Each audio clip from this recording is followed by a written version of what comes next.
Dear students, इस video के अंदर हम लोग फ्लूइड मैकेनिक्स पर बेस्ड ये एक प्रॉब्लम लेने जा रहे हैं। तो चलिए हम इस प्रॉब्लम को समझ लेते हैं।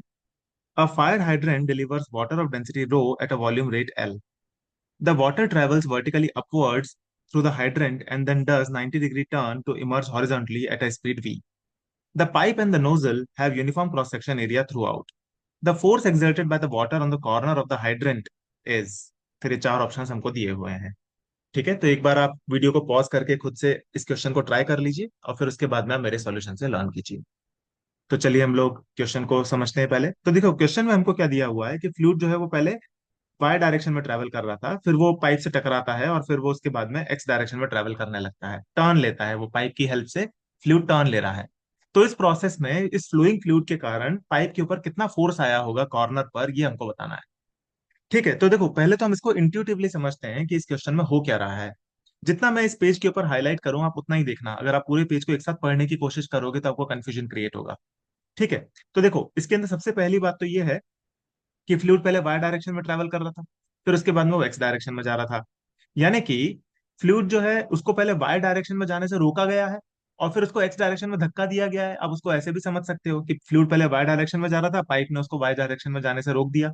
यानी कि फ्लूइड के ऊपर अपोजिट टू वाई डायरेक्शन, इस तरीके से नेगेटिव वाई डायरेक्शन में कुछ फोर्स आया होगा और फिर पाइप ने क्या किया, फ्लूइड को धक्का दे दिया एक्स डायरेक्शन में। यानी कि फ्लूइड के ऊपर एक्स डायरेक्शन में कुछ फोर्स आया होगा इस तरीके से, है ना।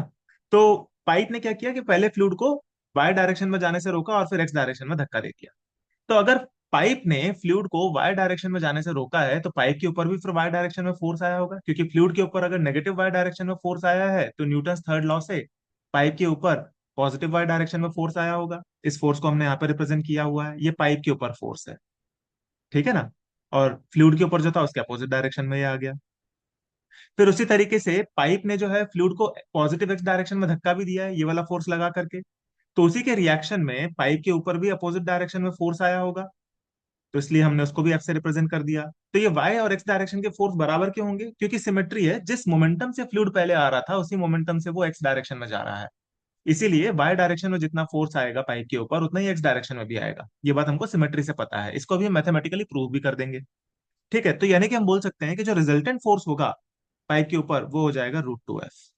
अगर हम इस एफ की वैल्यू निकाल लें तो हमारा क्वेश्चन सॉल्व हो गया, क्योंकि हमको √2F की वैल्यू बतानी है। तो हम इस एफ की वैल्यू निकालेंगे। अब देखो एफ की वैल्यू कैसे आएगी। तो हमको पता है कि फोर्स क्या होता है, Newton second law of motion से हमको पता है फोर्स होता है rate of change of momentum with respect to time. यानी कि हमको change in momentum per unit time निकालना पड़ेगा अगर हमको इस फोर्स को कैलकुलेट करना है तो देखो इसको कैसे किया जाएगा। हम वाई डायरेक्शन में कैलकुलेट करेंगे सिंपली, आपको अपने आप दिख जाएगा कि एक्स में भी वही आने वाला है, तो वही फॉर्मूला हम एक्स के लिए भी यूज कर लेंगे।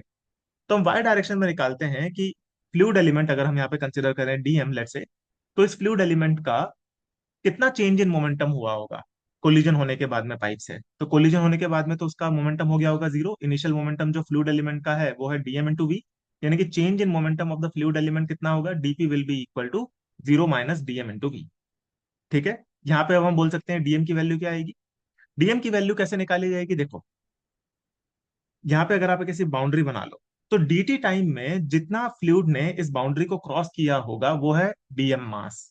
तो dt टाइम में कितना लेंथ ट्रेवल करेगा फ्लूइड, v × dt ट्रेवल करेगा। Cross section area of the pipe हमने मान लिया है a, तो वॉल्यूम ऑफ द फ्लूइड कितना होगा, v dt × a हो जाएगा। उसको अगर आप डेंसिटी से मल्टीप्लाई कर दोगे तो आपके पास में आ जाएगा मास ऑफ द फ्लूइड। ठीक है ना, तो ये हमने मास ऑफ द फ्लूइड निकाल लिया। इस डीएम की वैल्यू को अगर आप डीपी वाली इक्वेशन में रखते हो तो आपके पास में आ जाता है dp is equal to rho a v square multiplied by dt। और अगर आप dt को लेफ्ट में ले आते हो तो dp/dt आपके पास में आ गया रो ए वी स्क्वायर। इसी को कहा जाता है थ्रस्ट फोर्स, या फिर यही वो फोर्स है जो कि फ्लूइड एक्सपीरियंस करेगा in the negative y direction और पाइप एक्सपीरियंस करेगा in the positive y direction. ठीक है, तो हमारे पास में एफ की वैल्यू आ गई। अब आप देख सकते हो कि जो थ्रस्ट फोर्स है वो रो ए वी स्क्वायर है, यानी कि वो केवल स्पीड के ऊपर डिपेंड कर रहा है। तो एक्स डायरेक्शन में जब फ्लूइड को धक्का दिया जाएगा तो वो भी उतना ही फोर्स एक्सपीरियंस करेगा जितना कि वाई डायरेक्शन में फ्लूइड को रोकते वक्त फ्लूइड ने एक्सपीरियंस किया था। ठीक है, तो एक्स डायरेक्शन में भी फ्लूइड के ऊपर इतना ही फोर्स आ जाएगा रो ए वी स्क्वायर, तो पाइप के ऊपर भी अपोजिट डायरेक्शन में सेम फोर्स आ जाएगा रो ए वी स्क्वायर। इन दोनों का रिजल्टेंट हो जाएगा √2F, क्योंकि ये दोनों फोर्स इक्वल मैग्नीट्यूड के हैं, 90 डिग्री के हैं, 90 डिग्री के एंगल पे हैं, तो इनका जो रिजल्टेंट आएगा वो बाइसेक्टर पे आ जाएगा और उसकी वैल्यू हो जाएगी √2F। तो थ्रस्ट फोर्स की वैल्यू हमने निकाल ली रो ए वी स्क्वायर, एफ की वैल्यू थ्रस्ट फोर्स ही एफ है तो वो हो गई रो ए वी स्क्वायर। तो एफ नेट जो होगा वो √2 into rho a v square हो जाएगा। अब हमको क्वेश्चन में दिया हुआ है कि rate of flow of fluid जो है वो एल है। Rate of flow of fluid को आप आराम से कैलकुलेट कर सकते हो, उसकी वैल्यू आएगी ए इंटू वी। ये जब इक्वेशन ऑफ कंटिन्यूटी आप पढ़ते हैं तब भी आपको ये बात बताई जाती है ना। तो rate of flow of fluid simply हो जाएगा cross section area multiplied by velocity. तो जब आप इस एल की वैल्यू को एफ नेट की इक्वेशन में रख देते हैं, कैसे रखेंगे, देखो ए और वी इसको आप मिला करके एल रख दो और एक वी को एज इट इज रहने दो, तो आपके पास में एफ नेट की वैल्यू आ जाती है। ठीक है, तो ये हमारे पास में आ गई एफ नेट की वैल्यू। ठीक है स्टूडेंट्स, तो मैं होप कर रहा हूँ आपको ये पूरा प्रॉब्लम क्लियर हो गया होगा। जब आप इसको इस तरह से समझते हैं कि पहले फ्लूइड को रोका गया वाई में फिर एक्स में चलाया गया, तो इस तरह से ये प्रॉब्लम ज्यादा अच्छे से समझ में आता है। तो मैं होप कर रहा हूँ आपको ये पूरा प्रॉब्लम क्लियर हो गया होगा। तो इसका आंसर हो गया ऑप्शन डी।